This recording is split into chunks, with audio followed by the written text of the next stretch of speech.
Hello dear student, कैसे है बच्चों? एकदम first class after long time. I am mister GD sir from modulus classes standard 11 subject physics chapter number 12 thermodynamics lecture number 8। Previous lecture की अगर हम लोग बात करें तो हम लोगों ने वहां पे irreversible, reversible cycle, Carnot engine और उससे रिलेटेड कुछ न्यूमेरिकल हमने सॉल्व किए थे। आज हम लोग डिस्कस करने वाले कि एक्सरसाइज में जो न्यूमेरिकल है उसको किस तरीके से सॉल्व करेंगे और साथ में कुछ एक्स्ट्रा टॉपिक भी डिस्कस करने वाले हैं। ठीक है, चलिए फिर सब लोगों की निगाहें बोर्ड पे होनी चाहिए। ठीक है, आई होप सब लोग अच्छे हो गए, एकदम first class. Let's start our lecture. Exercise 12.2। देखिए इसमें एक जगह पे जो कंसेप्ट आएगा जो हम लोग चैप्टर नंबर 13 में डिराइव करने वाले हैं। ठीक है, क्योंकि वहां पे हम लोग डिस्कस करेंगे कि डिग्री ऑफ फ्रीडम क्या है। तो यहाँ पे इसको हम लोग नहीं देखते। ठीक है, मैं सीधे फॉर्मूला बता दूंगा कि इसको आपको याद रखना है, बट इन चैप्टर नंबर 13 वो कैसे आएगा वो सारी चीज मैं आपको समझाऊंगा। क्लियर? चलिए, क्वेश्चन में दिया हुआ है कि eight constant pressure nitrogen gas का हमें टेम्परेचर इंक्रीज करना है 45 डिग्री सेल्सियस, तो उसके लिए कितनी एनर्जी रिक्वायर्ड है। चलिए, एकदम बढ़िया सा क्वेश्चन दिया हुआ है। You have to raise the temperature how much 45 degree Celsius. Okay, which gas? Nitrogen gas is given, N2 gas. Okay, कौन सी स्पेसिफाई कंडीशन दी हुई है? At a constant pressure. ठीक है, क्या दिया हुआ है? At constant pressure. ओके, इसका यूज कहां पे होगा वो मैं बाद में समझाता हूं। चलिए, टेम्परेचर राइज करने के लिए जो हीट रिक्वायर्ड है उसको हम क्या बोलेंगे? यस, क्या बोलेंगे इसको हम? लेटेंट हीट नहीं यार, लेटेंट हीट नहीं बोलेंगे, स्पेसिफिक हीट बोलेंगे। क्या बोलेंगे हम लोग उसको? Specific heat. चलिए, फिर delta Q is equal to क्या होगा? Mass of nitrogen gas into, देखिए अब यहाँ पे गैस फॉर्मेट है। ठीक है ना, गैस फॉर्म है तो इसका मतलब क्या हुआ? यहाँ पे हम लोग सी मोनो स्पेसिफिक यूज करेंगे। ठीक है, अब इसके लिए यहाँ पे कांस्टेंट प्रेशर दिया हुआ है तो Cp इंटू डेल्टा टी। चलिए, और कोई problem? No problem. Mass of nitrogen gas दिया हुआ है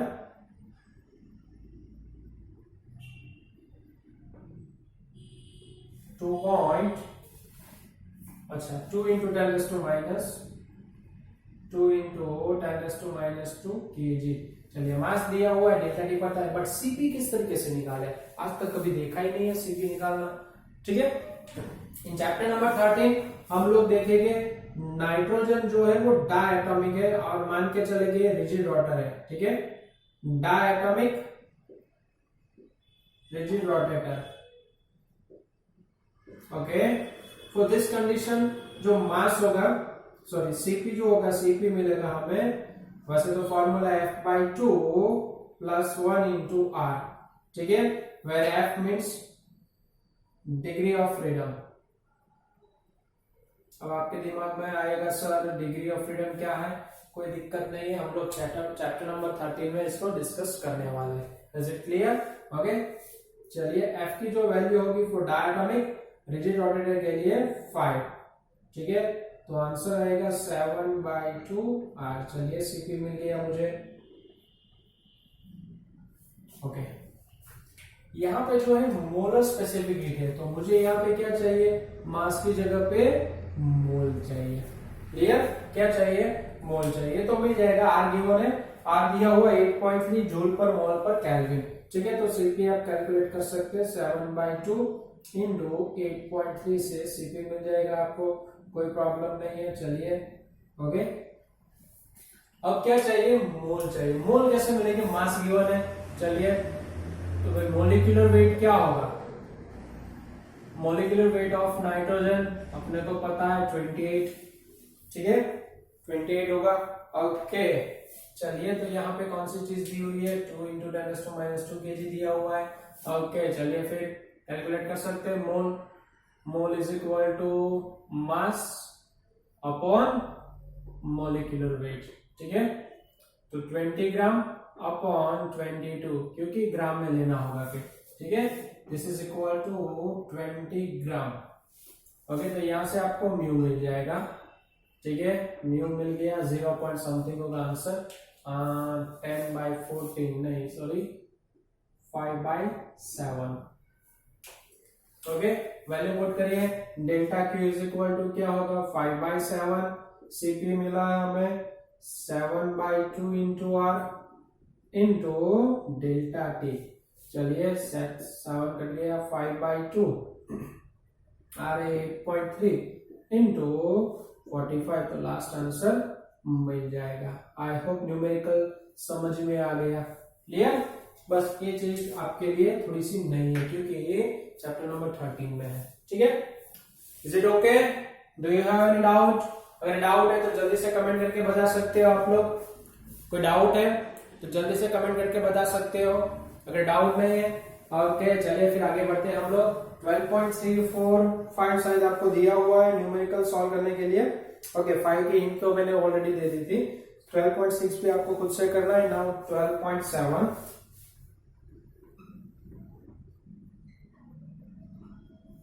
ओके, 12.7 में क्या दिया हुआ है?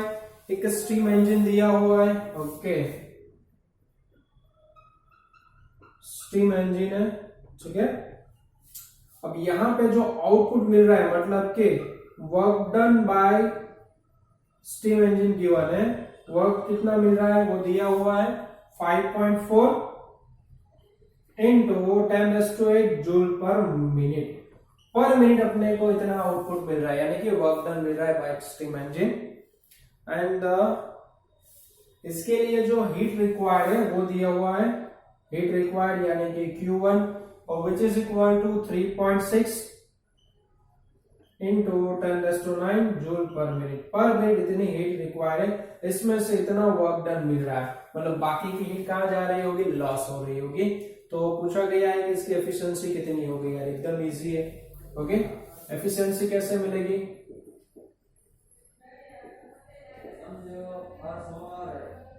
Efficiency of heat is equal to work done divide by heat supply. Heat supply पता है, वर्क डन भी पता है। 5.4 इंटू 10⁸ एंड वर्क डन है 3.6, सॉरी हीट सप्लाई 3.6 इंटू 10⁹, तो हो गया 54 डिवाइड बाय 3.6। ठीक है,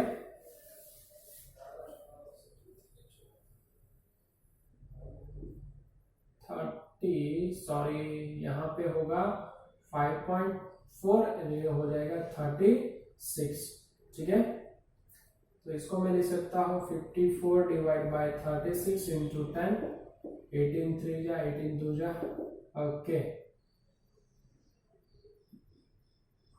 1.5 डिवाइड बाय 10, यानी कि एफिशिएंसी निकल के आएगी 0.15। परसेंटेज फॉर्म क्या होगा? ओनली 50। चलिए 15% होगा। ठीक है, तो जो हीट सप्लाई उसका सिर्फ और सिर्फ 15% ही कन्वर्ट होगा इन वर्क डन। ये चलिए आगे बढ़ते हैं। और क्या पूछा? अच्छा, इसमें पूछा गया है कि लॉस ऑफ हीट क्या होगा, इजीली हम लोग कैलकुलेट कर सकते हैं। ठीक है ना, लॉस ऑफ हीट हम लोग कैसे कैलकुलेट करेंगे? चलिए देखते हैं। Loss of heat Q2 which is equal to Q1 minus W, दिया हुआ है 3.6 इंटू 10⁹ माइनस 5.4 इंटू 10⁸। इसको लिख सकते 36 इंटू 10⁸ माइनस 5.4 इंटू 10⁸, तो ये हो गया 31, यानी कि 30.6 इंटू 10⁸। जो देख सकते हैं कि मैक्सिमम हीट जो है वो लॉस हो रही है। ठीक है, इसी वजह से मैंने बताया था कि जो कार्नोट इंजन है उसकी एफिशिएंसी मैक्सिमम है। ठीक है, क्योंकि हम लोग उसको आइडियली दो प्रोसेस जो है आइडियली कर रहे हैं। पहली चीज है कि एडियाबेटिक और आइसोथर्मल एक्सपेंशन करना थोड़ा सा मुश्किल है। ठीक है, और आइसोथर्मल कंप्रेशन भी काफी मुश्किल है, बट फिर भी हम लोग कंसीडर करते हैं। और एडियाबेटिकल एक्सपेंशन और एडियाबेटिकल कंप्रेशन वो भी दोनों पॉसिबल नहीं है। ठीक है ना, थोड़ी सी हीट तो लॉस होगी, एडियाबेटिक वॉल बनाना थोड़ा सा मुश्किल है। बट हम लोग कार्नोट इंजन में दो ऐसी हाइपोथेटिकल प्रोसेस के बारे में डिस्कस कर रहे हैं। ठीक है, कि वहां पे हम लोग लॉस मिनिमम करने की ट्राई कर रहे हैं। इस वजह से कार्नोट इंजन की एफिशिएंसी क्या होगी? मैक्सिमम होगी। ठीक है, वो वैसे तो एकदम से कार्नोट इंजन यानी कि कार्नोट साइकिल के बेस कोई इंजन नहीं बना हुआ है, सिर्फ और सिर्फ वो एक आइडियल साइकिल है। ठीक है, चलिए आगे बढ़ते हैं। 12.8 यार एकदम इजी है, इससे भी ज्यादा इजी हो गया 12.8। ओके, 12.8 में क्या दिया हुआ है, एक इलेक्ट्रिक हीटर दिया हुआ है जिसकी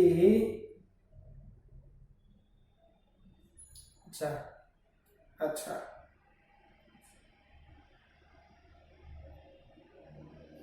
ओके, इलेक्ट्रिक हीटर है,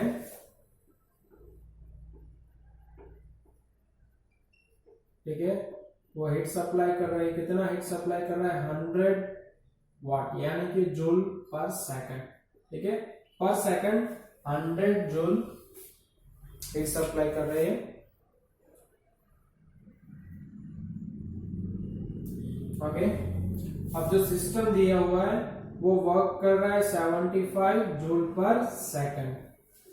ठीक है, तो क्वेश्चन पूछा गया है कि what will be a change in internal energy पर सेकंड। ठीक है, ये चीज अपने को पूछा गया है। ठीक है, कौन सा लॉ यूज करेंगे, कौन सा लॉ यूज करेंगे यार, जल्दी से कमेंट करके बताओ। क्यू दिया हुआ है, वर्क डन दिया हुआ है, चेंज इन इंटरनल एनर्जी चाहिए, कौन सा फॉर्मूला अप्लाई करेंगे, याद करिए जल्दी से यार।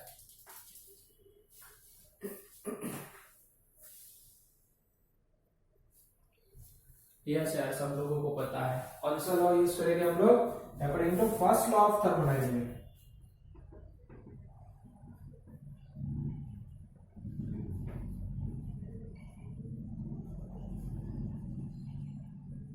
According to first law of thermodynamics, delta Q यानी कि change in heat is equal to delta U plus W। ठीक है, तो delta U is equal to ये हीट सप्लाई है माइनस यानी कि 100 माइनस 75 यानी कि 25 जूल पर सेकंड। ठीक है, डेल्टा U मिल गया, पॉजिटिव आ रहे हैं मतलब कि इंटरनल एनर्जी इंक्रीज हो रही होगी। ठीक है, और यही क्वेश्चन पूछा गया है कि कितनी इंटरनल एनर्जी इंक्रीज होगी। क्लियर, चलिए जल्दी से इसका स्क्रीनशॉट ले लीजिए, जल्दी से इसका स्क्रीनशॉट ले लीजिए।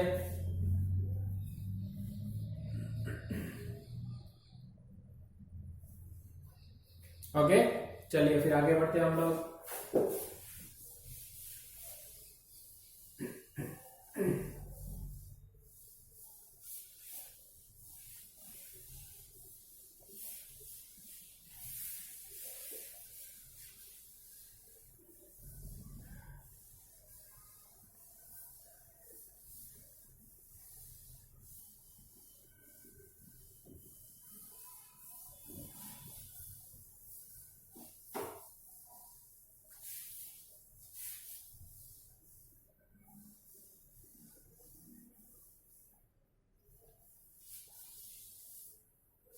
ओके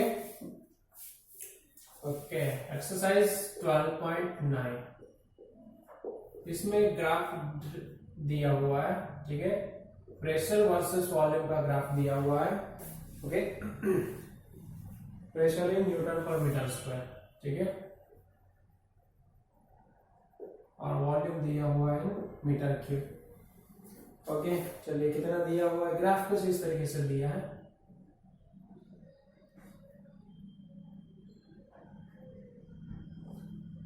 डी ई एफ, चलिए क्लोज साइकिल बन रही है यहाँ पे। ओके, यहाँ पे प्रेशर है 300 600। ओके, 300, यहाँ पे प्रेशर है 600। ओके, यहाँ पे वॉल्यूम है 20 और यहाँ पे वॉल्यूम है 2 और यहाँ पे वॉल्यूम है 5। ठीक है,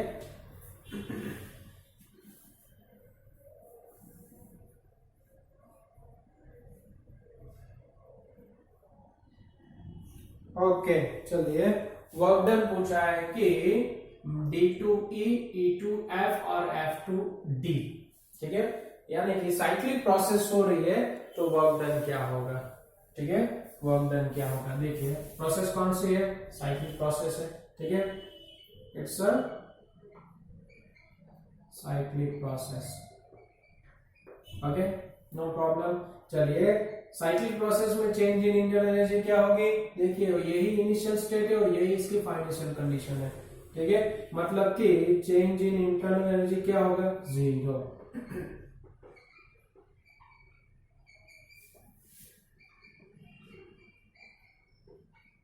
delta U is equal to 0, कोई प्रॉब्लम नहीं है। तो work done is equal to हम लोग क्या लिखते हैं, work done is equal to pressure into delta V. ठीक है, अब इसको हम लोग देखें, यहाँ पे ऑब्जर्व करें, प्रेशर वर्सेस वी का ग्राफ दिया हुआ है। ठीक है, कांस्टेंट प्रेशर और वॉल्यूम होगा, सपोज करिए कि ऐसा कोई ग्राफ है। ठीक है, प्रेशर वर्सेस वॉल्यूम का कांस्टेंट प्रेशर हो गया। चलिए ओके, वॉल्यूम यहाँ पे V1 है, यहाँ पे V2 है। P डेल्टा V मतलब क्या हो, P इंटू V। ठीक है, सपोज करिए प्रेशर हो गया, तो मैं लिख सकता हूं कि ये जो स्क्वायर बन रहा है यहाँ पे A B C D, area of square क्या होगा भाई,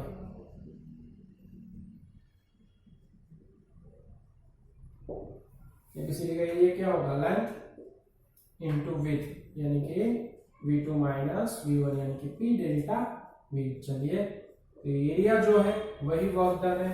ठीक है, तो मैं सीधे लिख सकता हूं कि work done is equal to area under curve, कब P वर्सेस V का ग्राफ होगा तब। ठीक है, तो work done is equal to, आप देख सकते हैं राइट एंगल ट्राइंगल है, 1/2 बेस यानी कि EF इंटू हाइट DF। ठीक है, चलिए तो ये हो गया 1/2, ये कितना है 5 माइनस 2 इंटू ये दिया हुआ है 600 माइनस 300। ठीक है, you will get the answer 1/2 3 into 300 यानी कि 450 joule. Is it okay, clear. चलिए इसके बाद लास्ट वन, लास्ट वन में दिया हुआ है कि रेफ्रिजरेटर है। अच्छा चलिए ठीक है, अब यहाँ पे थोड़ा सा ध्यान रखिएगा, रेफ्रिजरेटर दिया हुआ है। ठीक है, कोई दिक्कत नहीं है। ओके, टेम्परेचर मेंटेन करना है अपने को 9 डिग्री सेल्सियस। ओके, और जो रूम टेम्परेचर है वो दिया है 36 डिग्री सेल्सियस। ओके, तो फिर अल्फा की वैल्यू क्या होगी, चलिए कोएफिशिएंट ऑफ परफॉर्मेंस। ठीक है, alpha means coefficient of performance. ठीक है, तो क्या था coefficient of performance, alpha is equal to कितनी हीट एक्सट्रैक्ट कर पा रहा है डिवाइड बाय उसके लिए कितना वर्क डन रिक्वायर्ड होगा। ठीक है, तो मैं लिख सकता हूं कि Q2 upon Q1 minus Q2। ठीक है, Q देखिए यहाँ पे जो भी प्रोसेस हो रही होगी, हीट सप्लाई या हीट रिजेक्शन। ठीक है, हीट सप्लाई या हीट रिजेक्शन के लिए फॉर्मूला हम कौन सा यूज करेंगे, MC डेल्टा T या MS डेल्टा T। ठीक है, तो हम लोग यहाँ पे MC T2 upon MC T1 minus MC T2। चलिए MC common cancel out. Okay, formula क्या बन के आएगा, T2 upon T1 minus T2। ठीक है, T2 मतलब 9 डिग्री। चलिए अपॉन, अच्छा सॉरी उल्टा फॉर्मूला था,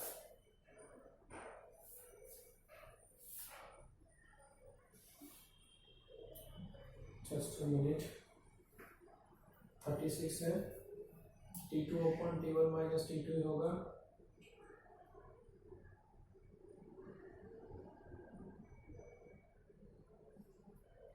नहीं,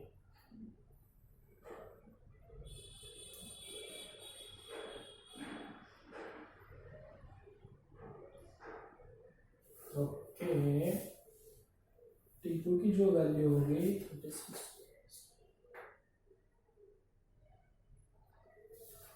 ये उल्टा हो गया यहाँ पे, ये T1 ये T2 होगा, सॉरी ये T1 होगा और ये T2 होगा।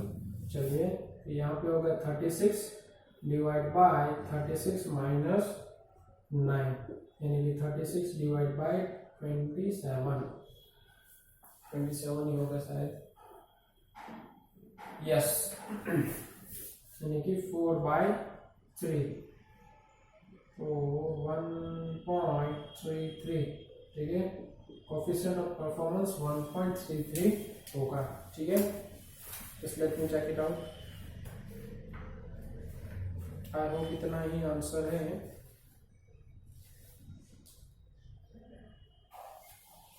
टेन 10.4 है। अच्छा ओके, एक गलती कर दी हम लोगों ने, सेल्सियस में रख के फिर तो T1 ही, ओके चलिए